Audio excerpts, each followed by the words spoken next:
Hello, Bob, Julia. Welcome. Hello, everybody watching. This is a really special thing we do at Apparel Textile Sourcing. It's essentially a fireside chat. Unfortunately, we're not able to do it in person this time, but we're doing a fireside Zoom chat, so to speak. I'd like to introduce our two chatters, our panelists.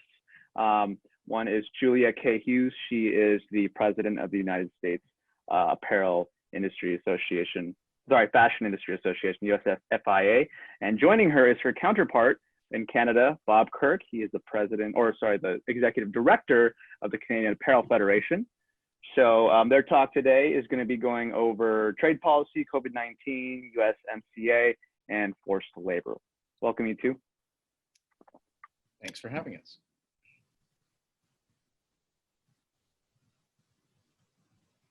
So let's jump right in. Very good. So what I think we're gonna try to do is kind of go through 3 or 4 and maybe 5 topics, cover a little bit from Canada, a little bit from the United States, and see how it goes. This is the sort of presentation that Julia and I do or have done 1 or 2 times in the ATSC in Canada. So we'll see how this all works. I do want to just mention a couple quick things that we're, of course, in the midst of the 5th crisis that we've faced because of this pandemic. Back in February, people worried about their factories in China. When will they reopen? Foolish us, because, there's been 5 other things that have come along that have been more disruptive and more complicated. So of course things change, they'll change tomorrow, and we're kind of stuck with that. So go through some general trade policy stuff. We have some stuff specifically related to COVID-19 and what the countries are doing. I thought it would be useful just to say a few things about the general trade policy of the 2 countries. And there's a point of contact. Some things just aren't on the radar here in the way that they are in the United States, and vice versa.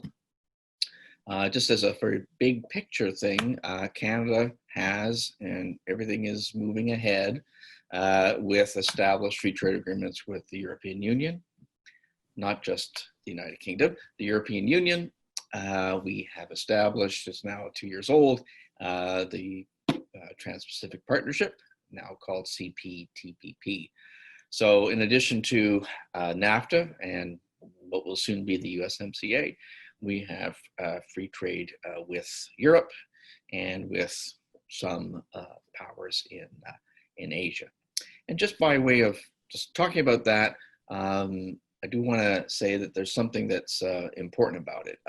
In Europe, not only do we have free trade with the European Union, but we have some specific provisions that are found, say, in NAFTA, which were replicated in our trade agreement with Europe.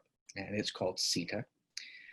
So not only do we have free trade for, goods that meet the normal rule of origin, go into detail about that, but I don't want to go too far, but we can also use third country fabrics. That's an important thing. So we have that with the European Union, and going forward, we will have that with the United Kingdom. So when the UK leaves the European Union under Brexit, we've already made a commitment to more or less match what we have or slightly enhance what we have under CETA. So again, with respect to Europe, 2 years ago, as the agreement came into force, there was a big spike in exports both ways. That's kind of cooled off. It's mature, stable trade. There have been some winners and some losers and all that. Countries like Italy and Portugal have been winners. And we've also done a lot of business with sort of Northern European countries. So if you look at the trade stats between Canada and Europe, there's a big spike in the Netherlands because it's a transshipment point for the rest of the Union. And in particular, it's the distribution hub for Canada Goose, which is our most successful exporter into Europe. So on Europe, things are going fine. There's no disruptions along the way. On CPTPP, which is essentially free trade with Vietnam and other Asian countries, Vietnam's doing just fine. There still are a lot of bugs to work out in terms of qualifying goods under the Trans-Pacific Partnership. And that's because it was negotiated with very tight rules of origin, which were put in place by the Americans, who, of course, bolted on day one or before day one of the deal. So when Donald Trump came in, he withdrew. So just one other quick tariff issue. Many people are aware that we have a fairly straightforward tariff preference for least developed countries like Bangladesh and Cambodia. And that provision will be up for discussion, maybe not next year. It certainly has to be reviewed before somewhere in 2022. And there certainly is the impression that countries like Bangladesh will probably graduate from the least developed country ranks. Okay, and maybe I'll come back to that at the end of the presentation, but that's a very significant thing because they are our second largest import source. So again, in terms of Europe, pretty stable. CPTPP, which really means Vietnam, stable, but there are some growing pains in that agreement. And again, going forward, we'll be, over some time, we'll be talking about the LDC tariff and the general preferential tariff at the same time. So Julia, how does it look in the States? Okay, totally different here in the States. Not a surprise, I'm sure, to anybody who watches the news. The first bullet says China trade war, and that's because if you really think about trade policy from the US perspective today, it's China, China, China. So the US, the Trump administration, let's put it that way, the administration continues to focus very clearly on China as trading partner where we are trying to reset the rules of the game. In the China trade war, I checked the numbers this morning that in the 301 case, the US has raised $52 billion in additional tariffs. Now, you know, of course, that the president will say China pays those tariffs. We, of course, always respond with, no, actually, it's the companies who are the importers who are paying the tariffs. But the new tariff, the amount of tariffs that have been paid and are continuing to be paid are stupendous. We also have additional tariffs. We have a 301 case with the EU that has tariffs that are only about $504 million. We have the 232 national security cases against steel and aluminum. And for both of those, it's been billions of dollars of extra tariffs that have been raised. So in terms of meeting the Trump administration goal for putting additional tariffs on imports to the US, they've been very successful and continue to be successful with that as a focus. So those of you who are apparel companies, you know that most apparel is under the 301 tariffs with China, but not all of it, because the last list of products, what we call 4B, when we're talking a little wonkily about these lists, 4B is not under tariffs yet. That was not put on tariffs after the phase 1 deal was agreed to and went into force in January. But for most products, they are under the additional tariffs and bear that burden. If we look at, so you might say, well, but maybe that's changing, right? We have other things to talk about in the US. Really, the focus is still on China. And last week, the administration relatively quietly released a national strategy document about US relations with China. And what did it talked about, of course, economic issues, particularly strategic national security issues, and some about some of the human rights issues that we'll touch on at the end of the presentation. But what was the key sentence was it said that all tariffs on China will remain in place until there is a phase 2 deal. That kind of sends the message for those who have hoped, and I certainly was one of those, that in an economic crisis, we might eliminate these additional tariffs and the additional burden on companies. That's not likely to happen anytime soon. And the administration really continues their focus on China. And it's not just the Trump administration looking at China, but we can already see in the election campaign, that China is going to be one of those key issues where both President Trump and the likely Democratic candidate, Joe Biden, are both going to be talking a lot about China and accusing the other of not doing enough on China. So I think from a US perspective, China is what we're going to be talking about most of the time. And politicians in the Congress, and especially campaigning for the presidency, are going to continue that focus.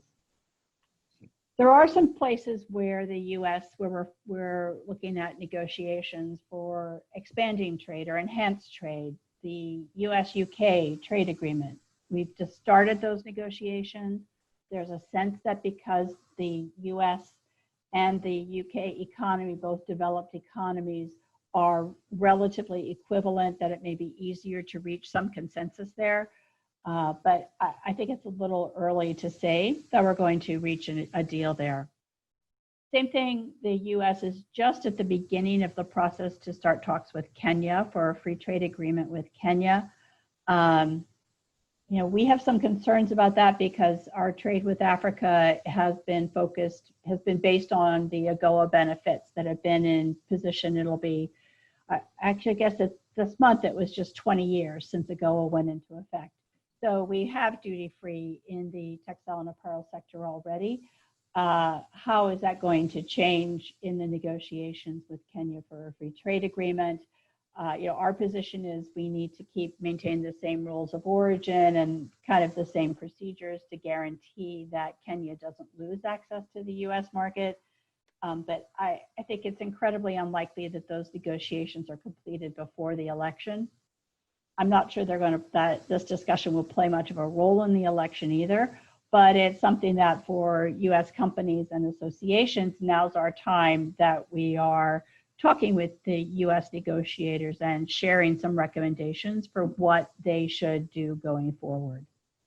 So I think I'll stop there on the trade policy, and maybe we can jump to the COVID-19, because that really is an offshoot, I think, from what Bob and I have already started talking about.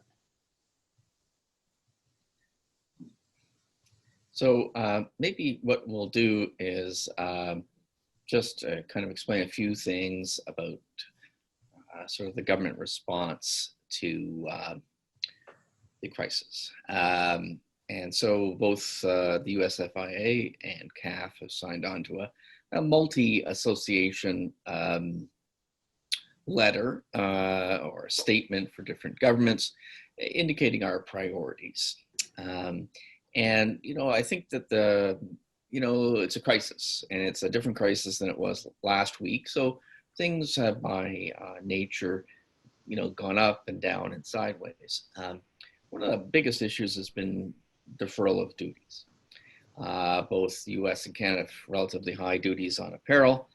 And for that reason, it's important that importers that cannot sell that merchandise aren't assessed duties on it. So in Canada, the week of March 16th, we had a very crazy week, personally doing all sorts of things to get my daughter home from college, and in the midst of it, having, panic attack phone calls with different levels of government, in particular the Department of Finance here in Ottawa. And so we kind of explained, there's a lot of duties that'll be due on April 1st. A lot of people are starting to panic. The goods are either in retail stores and they're not going to receive any money for them, or they're in warehouses. So we were able to get that fairly quick. It was certainly our sector was front and center, but there were others as well that saw the same thing. So the duties, the deferral duties and taxes amounted to approximately $30 billion in deferred taxation. That was a substantial issue.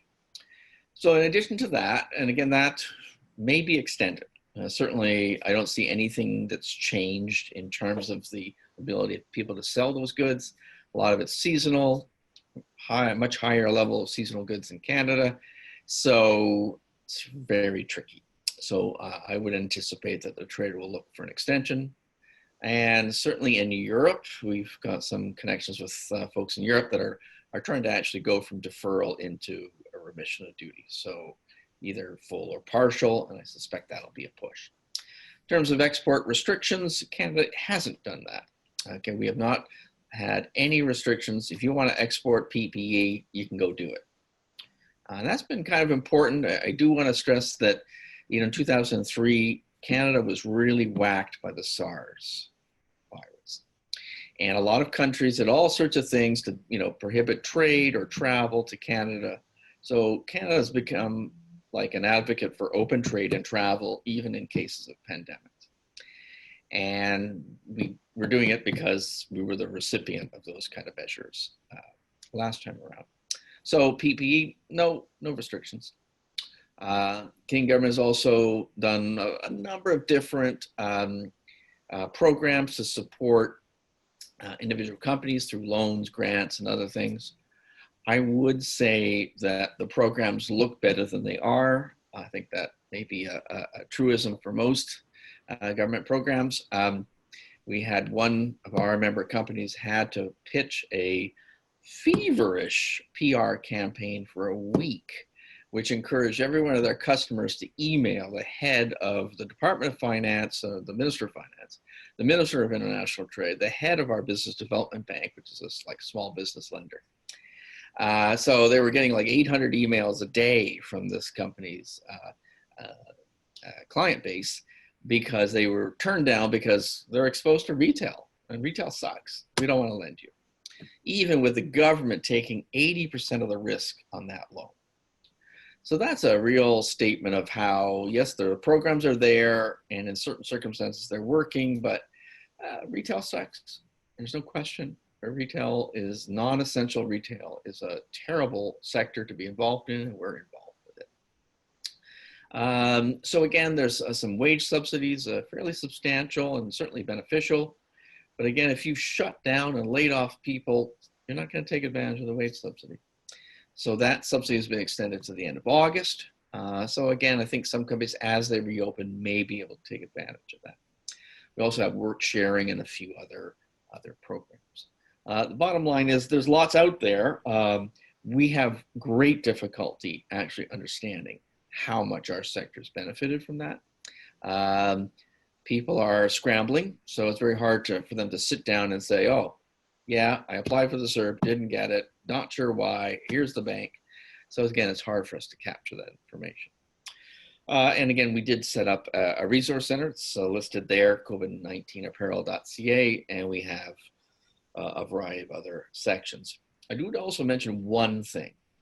The Canadian government, at our behest, made an effort, which goes back about over a month, 6 weeks now, to sign contracts for traditional apparel companies to do PPE.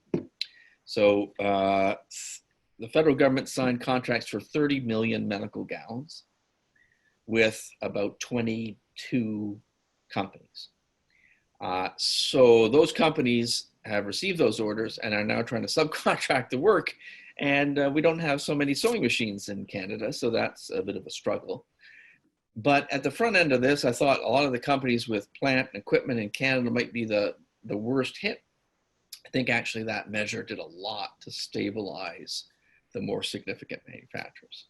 So what are our challenges? Well, trying to get back to work, trying to get back to normal business.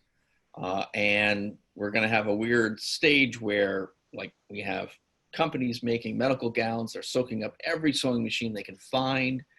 And will those companies be available to transition back to normal fashion goods? It's hard to say. Anyway, so that's kind of where we are here in Canada.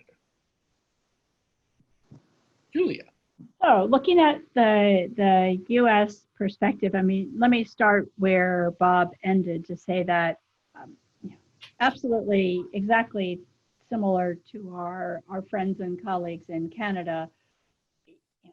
Right now, everyone is trying to figure out what are the next steps. Some places retail has reopened, can reopen, but what the stores look like is totally different inside, and concerns about how to make sure that customers feel safe in the store, that remains a big priority for everybody.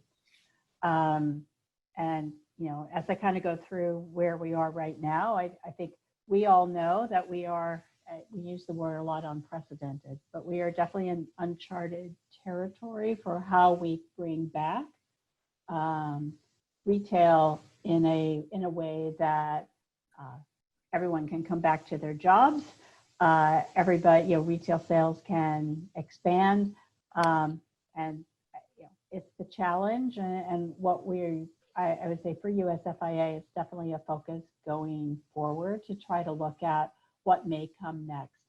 We actually did a webinar last week with some of the analysts at PwC, looking at the retail landscape to just kind of look at, all right, what are some of the issues and concerns, whether it's supply chain, whether it's, you know, what happens in store, and of course, you know, shifting business back to in store from online, where you have had successful online businesses. And I don't have to talk about the fact that the COVID, you know, helped for a number of brand names that everyone knows and loves to file Chapter 11, which hopefully they will be able to use to restructure. But I think reflects the fact that, you know, it didn't take a lot of disruption for many retail companies to find that there was too much debt and not enough income. But kind of talking specifically about COVID, and maybe I wanted to talk about the end instead of starting at the beginning here, because our experience here in the US was totally unlike Bob's in Canada. We have had to fight tooth and nail with the administration to get them to listen to and understand that duty deferral it continues to be a relatively simple way to allow companies to get through the liquidity crisis that they're in right now without taking away from the Treasury, and that it would make sense to defer tariff payments as opposed to needing more unemployment payments and support payments to companies. Unfortunately, it was a very difficult argument here in the US, and we went through, you know, several ups and downs where Customs said they would look at requests from companies that were had financial issues and would consider whether or not to allow them to defer duties. Then that program stopped. Then there was a Sunday night call. So if people weren't checking their phones and emails on the weekend, you missed the first announcement that companies were going to have 24 hours to apply for tariff relief. Needless to say, 24 hours for reprogramming what your broker had and your filings with Customs, which only worked for people who had certain periodic payments, not those who were paying along the way, meant that for most companies, they weren't able to take advantage of the duty deferral program that is in place here in the US. Now, the US program is only in effect for imports entered or withdrawn during April and May. We're hoping that that program will be extended, but this is, you know, one of the last days in May, and we don't have that decision public yet. I checked on the Customs website, and the amount of duties deferred here in the US was only $574 million. Now, you'll note Bob talked about billions in Canada, but because it was so limited here in the US, and by April and May, many companies weren't importing anymore. Where they really needed the deferral was prior to that for, you know, February and for March entries. And only 2,605 importers have used the duty deferral program, where you had to demonstrate financial hardship and to be able to show, if asked, that your gross receipts were 60% less than 1 year ago for the same time period. So for many companies, that and the timing made it difficult. So a bit of a disappointment, and the last disappointment in it is that if your product was subject to the 301 tariffs or 232 tariffs or any of the other penalty tariffs in place, you were not eligible for the duty deferral. So that hit apparel and travel goods and a lot of products really hard. So if we look at export restrictions, we do have some restrictions here in the U.S. And on the exports, and similarly on the imports, what we have found is that some of the traditional requirements have been enforced differently at different ports. So some companies who are trying to import, for example, personal protective equipment for their own employees may have found products stopped for Food and Drug Administration reviews of the import and requests for additional documentation. So I would say overall, it hasn't been as smooth as the story that Bob had. Similarly, the government support hasn't been focused in a way that we have heard that a lot of the retailers and the brands that are supporting the retailers have been able to really take advantage of it. There are a lot of resources, and it's my bad that we don't have the link here, but we have on our website a COVID-19 resource page as well that allows you to look at, what has Customs posted, what is coming from the CDC, the Centers for Disease Control, what does the White House have, Department of Homeland Security, the various agencies that are releasing information, and as well as some of the surveys that have come out. We have all of that on our website, and that's available easily there. So maybe let's stop there on COVID-19. I mean, personally, I feel that it could have been handled better here in the U.S. to help the fashion industry. But we're moving forward. As Bob said, there are some coalition efforts. I mean, we're asking for extension of the duty deferral and tariff relief that does exist. That doesn't expire at the end of this month, but we'll see what happens. So next, I think we're heading now to talk a little bit about USMCA, the biggest change in U.S.-Canada trade relations. Maybe I'll just start out quite briefly, and maybe I'll leave more of the stuff to Julia. Just in terms of what Canada's priorities were, they were always oriented to keep the TPL in place. As people may know, we have fairly stringent rules of origin under NAFTA, essentially a yarn forward rule for most products. And TPLs allow you to use third country yarns and fabrics in certain circumstances. So if you want to make a suit in Montreal and you want to use Italian fabric, you get to do so. And that's a traditional way we've looked at it, but it has a lot of ramifications for both countries. And it just creates a flexibility that's reasonable. So certainly under TPL, we protected that. There are a few other changes. I'll let Julia explain what the sewing thread rule is. But what we see is, not a lot of changes. Labeling is not going to remain the same. Most things will remain the same. One small benefit that we have is there's a small charge applied to goods that are imported into the United States with foreign inputs called the merchandise processing fee. And very small, but it adds up. And so in terms of customs procedures, one which was very specific in terms of a win, if you will, for Canada was that the merchandise processing fee will no longer apply to goods traded under USMCA, which are traded under the TPL regime. So again, using the same example, a men's suit made in Montreal from imported fabrics used to be assessed a very small fee, but when you're talking about hundreds of millions of dollars, it adds up, and that fee will no longer be applied. So that's the merchandise processing fee. I think we're going to have a little bit of a wrangle about certain things. There are some tighter rules which will start applying after a year after it enters into force. Like I said, I'll let Julia explain those. But in general terms, our main issue right now is just explain to people what the minimal or what the changes are. Don't panic. And we will be implementing this in a month. And no one would have chosen that. I think there's only one person in the world that actually wanted that. But that's over to Julie again. And, we'll see how it goes. Compared to other sectors like automotives, we have a walk in the park. So I think we can say that that's a good thing. And again, that's from our side, that's the most important thing.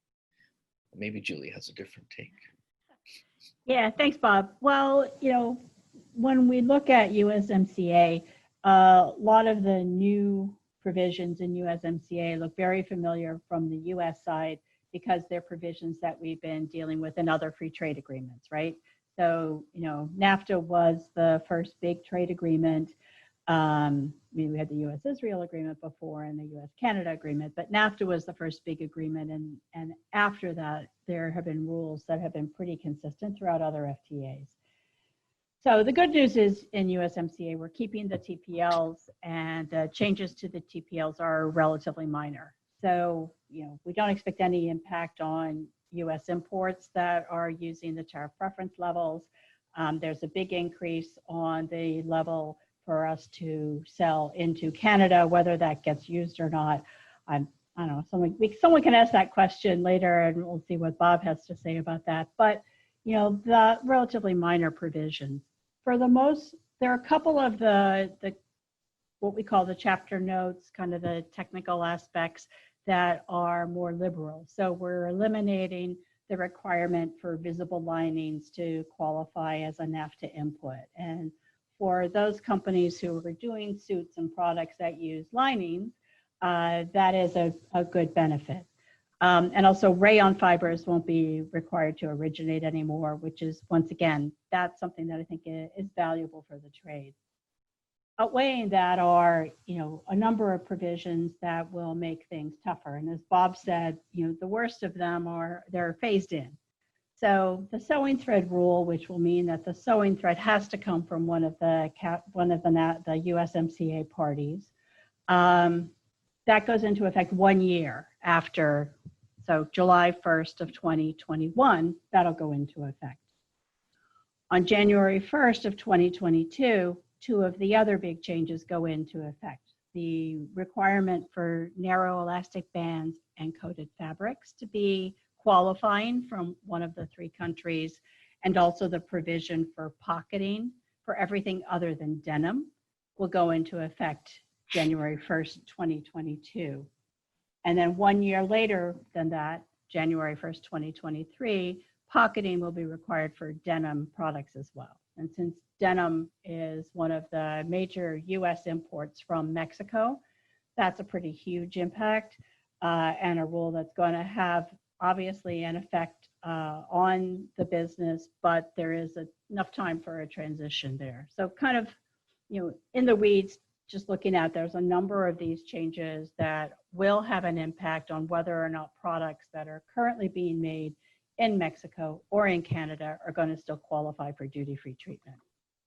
There's also, additional customs enforcement provisions that kind of, once again, bring NAFTA closer to the requirements that have been in other free trade agreements from the US perspective.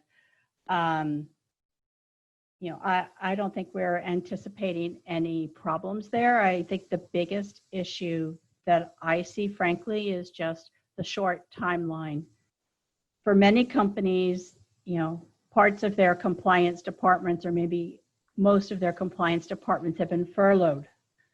They're not there, the experts in the company necessarily, who need to be able to help them to guarantee that they're going to be compliant on July 1st. So, quick implementation, there's a little bit of a concern that there may be some disruptions. It may be hard for folks to necessarily be maintaining their compliance, because there's going to be a lot of just technical changes in how you have to enter your goods and how you report your goods, to the U.S. government. So, a little bit worried about that. There probably are more issues than the acrylic sweaters, but there definitely are some of the issues that I don't think are quite yet worked out between the U.S. and specifically with Mexico, not so much with Canada. eventually they'll be worked out and we'll all know exactly what's going to happen there. But I think for right now, our biggest concern probably is let's make sure we have implementation going forward. Now, U.S. Customs and Border Protection has been pretty good about this. They've set up a center for implementation.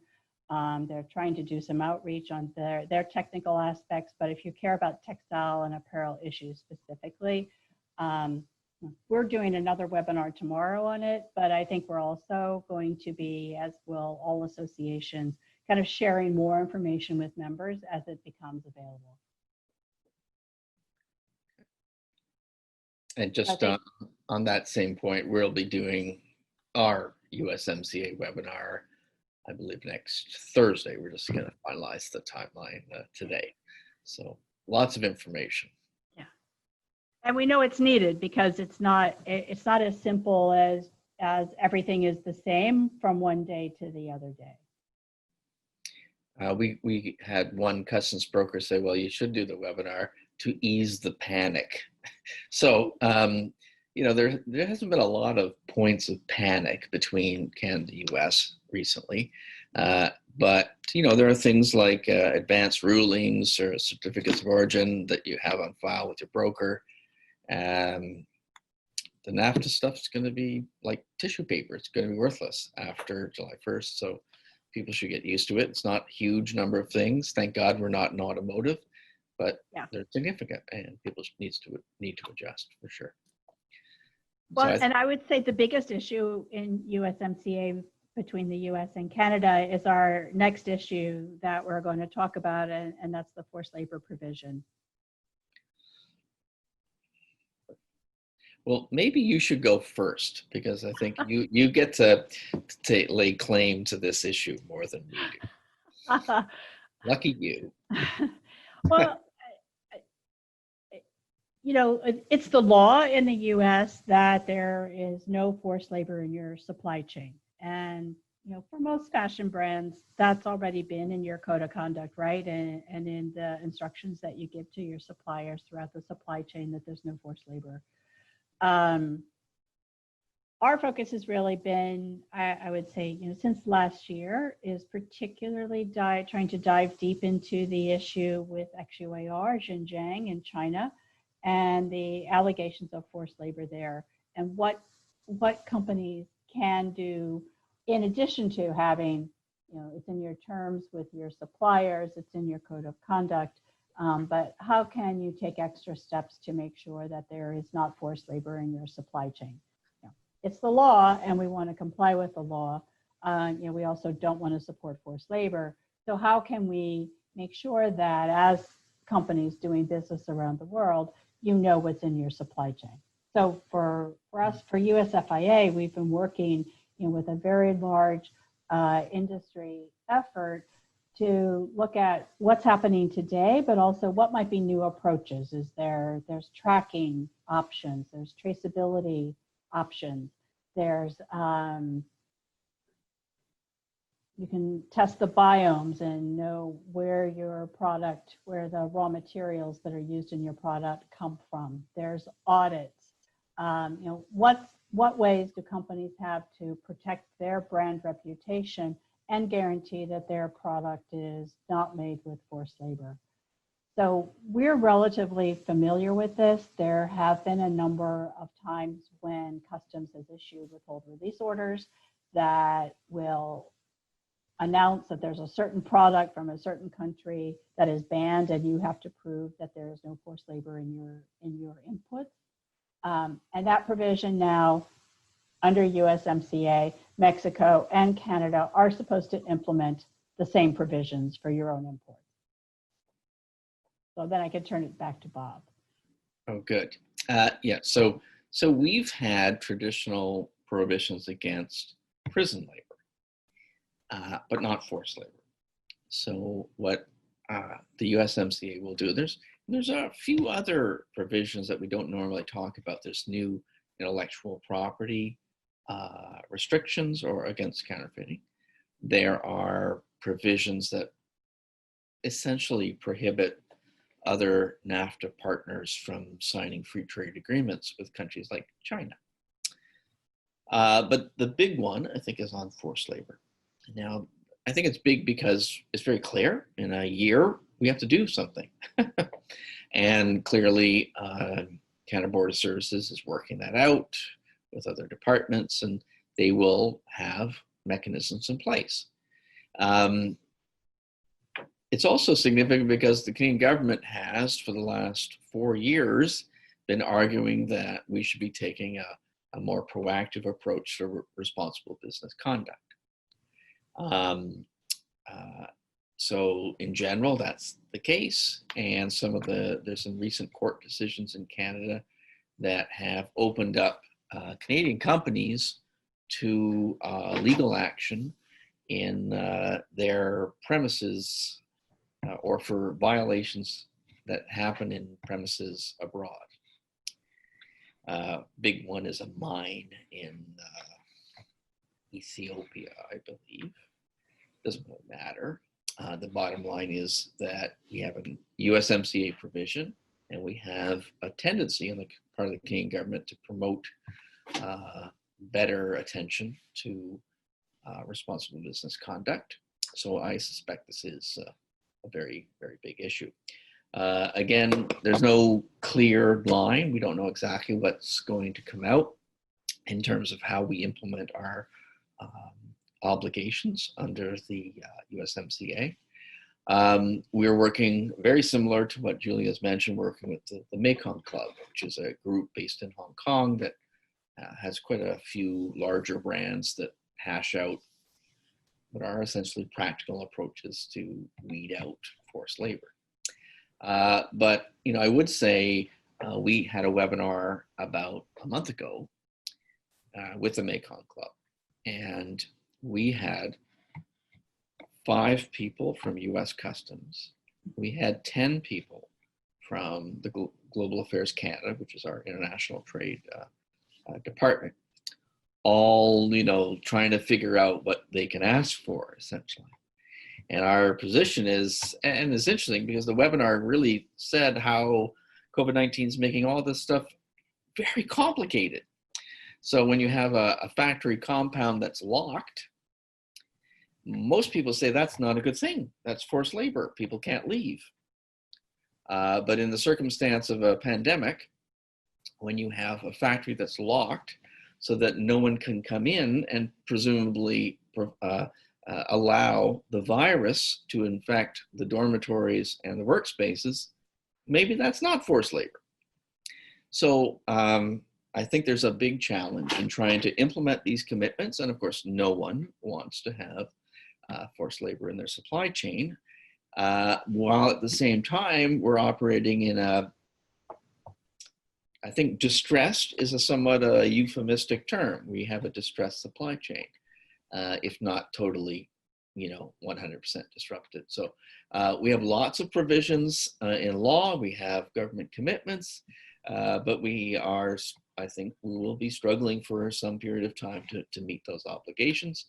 And we don't want everything to blow up because the whole attention to Chinese, the Uyghur population in Western China does sound a little bit like a political vendetta. If you were, looking from the outside, this is where, some of those, social accountability issues get mingled with the administration's view toward China. So we're going to get caught into a whirlwind of things.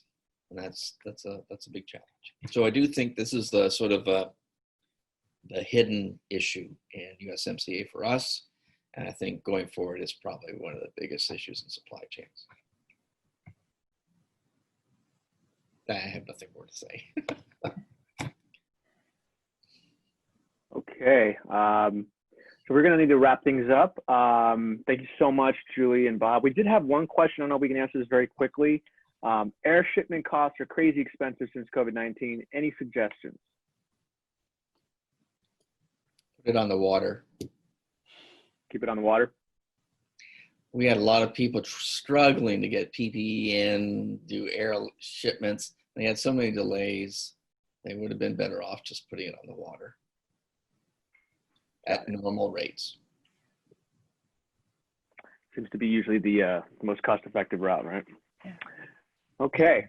Well, thank you so much, Bob, Julie. It's always a pleasure having you two contribute your insights. It's amazing how much has changed every single time you guys come and do a trade policy update. So wealth of information. Thank you so much. Okay, very good. Thank you. Great to join you. Right. Thanks a Take lot. care, Next year in Miami. Absolutely.